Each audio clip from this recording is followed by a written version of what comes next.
The Hudson Highlands Nature Museum, formerly known as of 20 years ago as the Museum of the Hudson Highlands, began in 1959, and it was a summer environmental program for young people that was called the Summer Science Workshop, where teenagers collected natural artifacts and cared for and studied injured wildlife in an upstairs room of the Cornwall's Town Hall.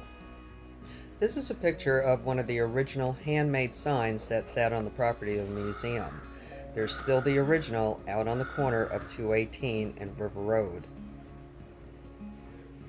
In 1962, the program outgrew the space at the Cornwall Town Hall, so two local philanthropists donated land and the money for the construction of this facility, which is on the boulevard in Cornwall on Hudson, New York. It would house what was known then as the Museum of the Hudson Highlands.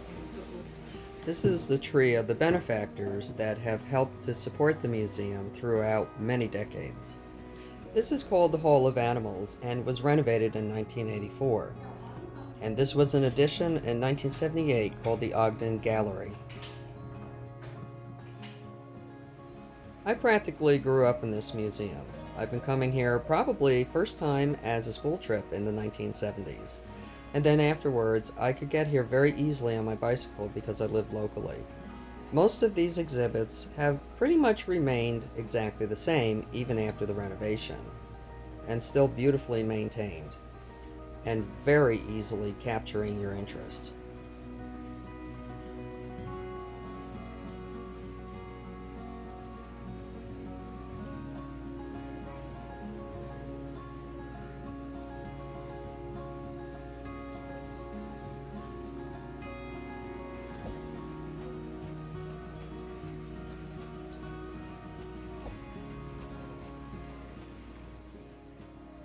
The Hudson River Estuary and its watershed, or tributaries, are home to more than 200 fish species.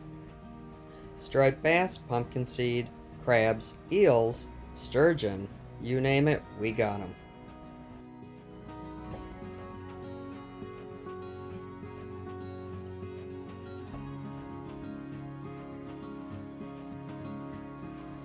The sturgeon of the Hudson River are the 7th oldest species on Earth, unchanged for 200 million years.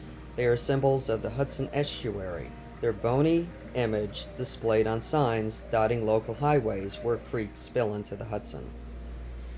This museum has always been wonderful about taking care of injured animals. And no, we're not looking at the taxidermied squirrel up there. What we're looking for is the great horned owl just off to the lower left, with one eye open.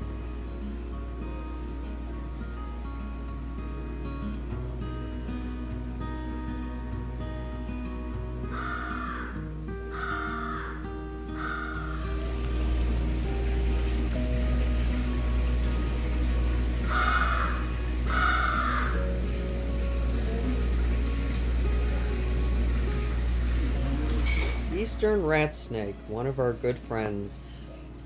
I love snakes. I don't want them curling up on my lap, but I just think they're absolutely amazing. And this guy is a beautiful specimen. If you've got rats in your yard, then you don't have an eastern rat snake. If you don't, there may be one there.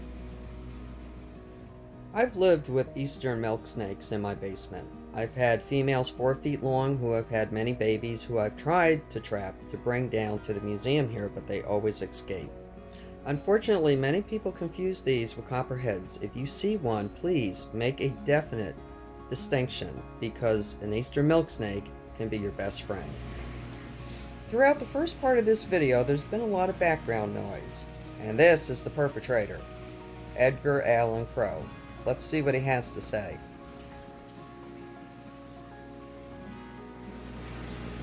Hey you. What you up to? Are you a ham? Are you a ham? Did you just take a bath? Hello. Hello. Hello. This bird is too smart. He had me trained within seconds.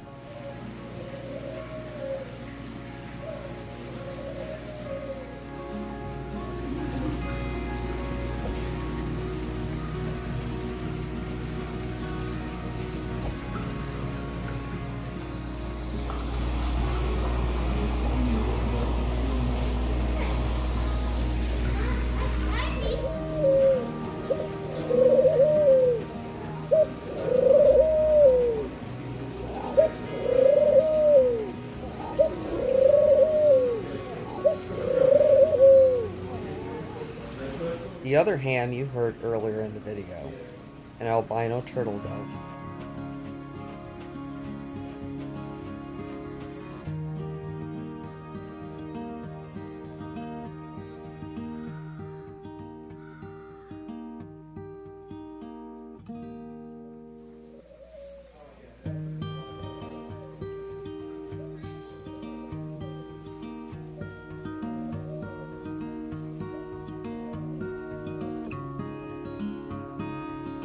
The bald eagle was my favorite bird as a child, and throughout grade school I did a lot of science projects explaining how DDT and target practice had diminished their numbers significantly in the 1970s. Because of its independence and strength, it has long since been the symbol of the United States. Standing tall at 30 inches and a wingspan of 72 to 84 inches and weighing about 8 to 14 pounds, this is the Cadillac of the Hudson Valley skies.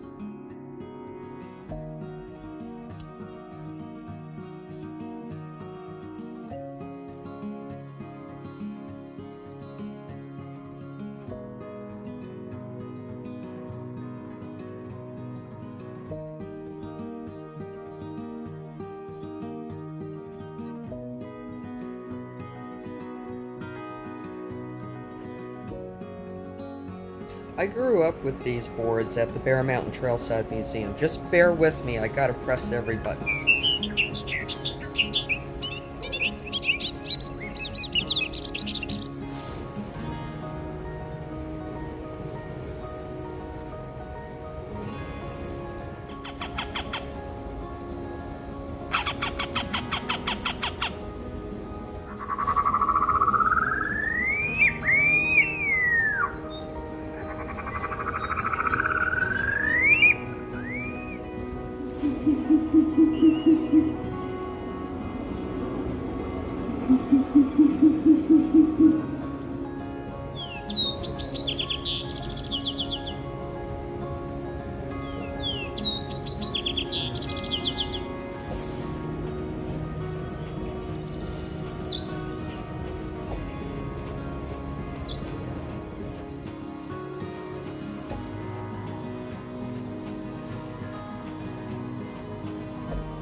This was very cool and I could have played with it all day. It's called a micro-eye microscope, and instead of looking into a lens, it projects a computer screen picture up onto the wall so that you can see it much more easily, I think.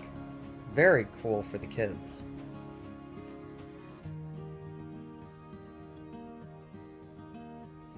Honeybees play a vital role in New York State's agricultural economy. Each year, thousands of bee colonies are used throughout the state to pollinate more than $300 million worth of agricultural crops like apples, grapes, and pumpkins. Wetlands are important because they improve water quality, and they also create fish and wildlife habitats. Now here's something that was right up my alley. I absolutely love maps and geography. This is an augmented reality, or AR, sandbox, and it's a 3D interactive dynamic educational tool to help understand mapping, topography, watersheds, natural hazards, and others. This tool uses motion sensor and specialized computer software to map contour lines, which are lines of equal elevation, onto the sand that adjusts to the elevation levels and the sand in real time. It's really fun and it's really addictive. It's a great way to learn through play for young kids and people like me who are, of course, young at heart. Now, the sand that you see in the pit, you can move that around with your fingers, and then the computer will match it to the topography. Pretty cool, huh?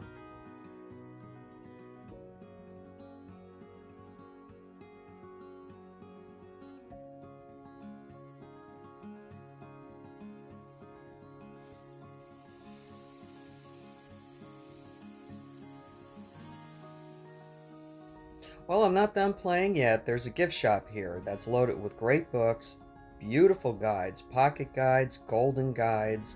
There are even junior weather station kits and survival kits. It's really very well stocked. I hope you enjoyed this trip to the Museum of the Hudson Highlands, now called the Hudson Highlands Nature Museum.